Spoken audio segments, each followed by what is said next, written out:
Hello friends, എല്ലാവർക്കും പുതിയൊരു reaction വീഡിയോയിലേക്ക് സ്വാഗതം.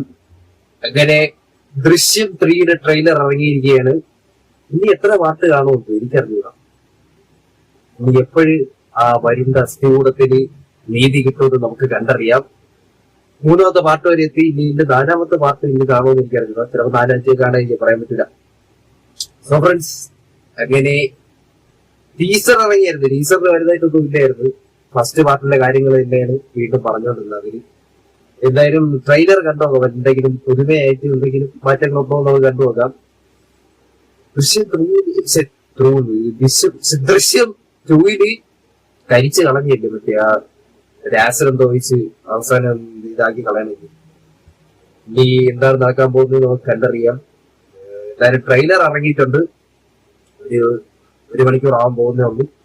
സോ ഒരുപാട് പറഞ്ഞ് ലാഗ് അടിപ്പിക്കുന്നില്ല. നമുക്ക് ട്രെയിലർ കണ്ടുനോക്കാം.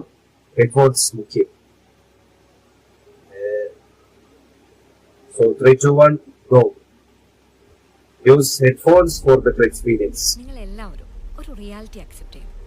പോലീസിനും നല്ലൊരു ശതമാനം ആളുകൾക്ക് ഈ കേസിന്റെ സത്യാവസ്ഥ എന്താണെന്ന് നന്നായിട്ട് അറിയും.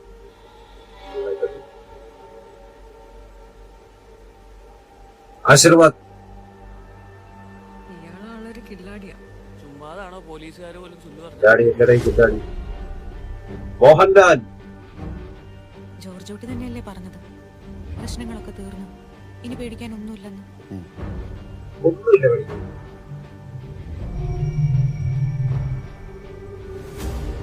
പോലീസിന്റെ രീതികൾ മുൻകൂട്ടി കണ്ട് പോലീസുകാരും അയാളുടെ ഒരു ഫാനാണ്. അതെ fan. Your witness is defense. അതെ.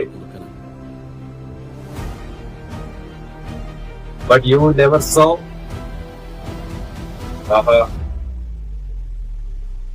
What it cost you?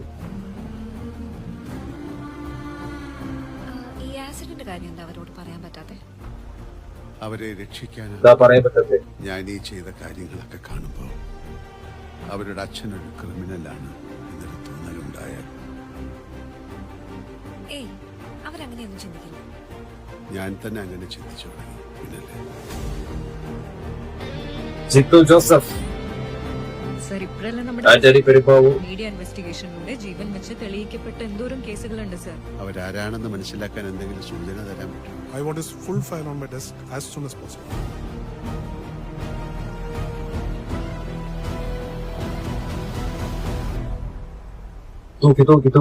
ഇനി എല്ലാം കഴിഞ്ഞില്ലേ? കഴിഞ്ഞു. മെയ് 21 ഇറങ്ങാൻ പോകുന്നത്. ഈ മാസം 21. ഇതിലും പ്രത്യേകിച്ച് കാര്യങ്ങളായിട്ടൊന്നും ട്രെയിലറിൽ കാണിക്കുന്നില്ല. എന്തായാലും കൊള്ളായിരിക്കും തോന്നുന്നത്. പക്ഷെ ഒരു സംഭവം ഉണ്ടായിരുന്നല്ല, അതായത് ഒരു ഷോട്ട് കഴിഞ്ഞിട്ട് ലാലേട്ടന്റെ ഒരു എക്സ്പ്രഷൻ ഇടുന്ന ഒരു സംഭവം ഉണ്ടായിരുന്നു. അതൊക്കെ ഭയങ്കര വൈറലായിരുന്നു. ഇതിന് പ്രത്യേകിച്ച് എന്താ എനിക്ക് വരാൻ പോണെന്ന് എനിക്ക് അറിഞ്ഞൂടാ. എന്തായാലും കാണാൻ പോകും. കാരണം ഞാൻ ദൃശ്യം 2 വരെ OTT ആണ് ഇറങ്ങിയത്. ദൃശ്യം 3 ഇനി തിയേറ്ററിൽ കാണണം. 21-ാം തീയതി ഇറങ്ങിയാണ്. 21-ാം തീയതി നമ്മുടെ ലാലേട്ടന്റെ ബർത്ത്ഡേ. അന്ന് തന്നെ തോന്നലാണ്.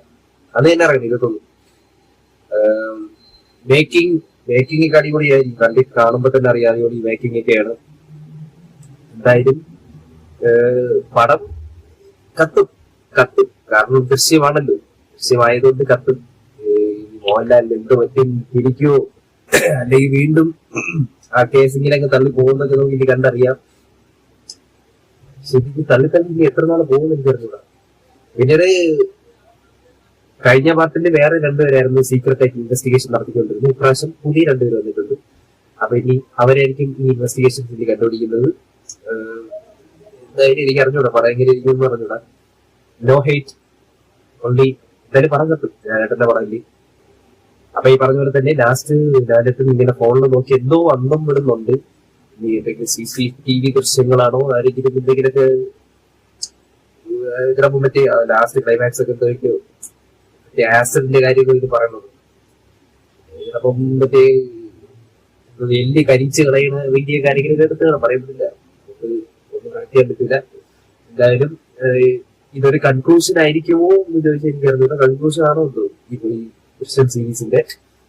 അപ്പം ലാലേട്ടൻ ഇനി തോക്കോ അതോ ഇനി വീണ്ടും കഥ ഇങ്ങനെ പോകുന്നു ഈ സിനിമ കാണുമ്പോൾ അറിയാം. സോ ഫ്രണ്ട്സ്, ഇതാണ് സിനിമയെ പറ്റി ട്രെയിലറിനെ പറ്റിയിട്ടുള്ള എന്റെ അഭിപ്രായം. നിങ്ങളുടെ അഭിപ്രായങ്ങൾ പറയുക. സോ ഫ്രണ്ട്സ്, വീഡിയോ ലൈക്ക് ചെയ്യുക, ഷെയർ ചെയ്യുക, സബ്സ്ക്രൈബ് ചെയ്യാൻ പറ്റുന്ന കൂടുതൽ കാണാം. Signing out.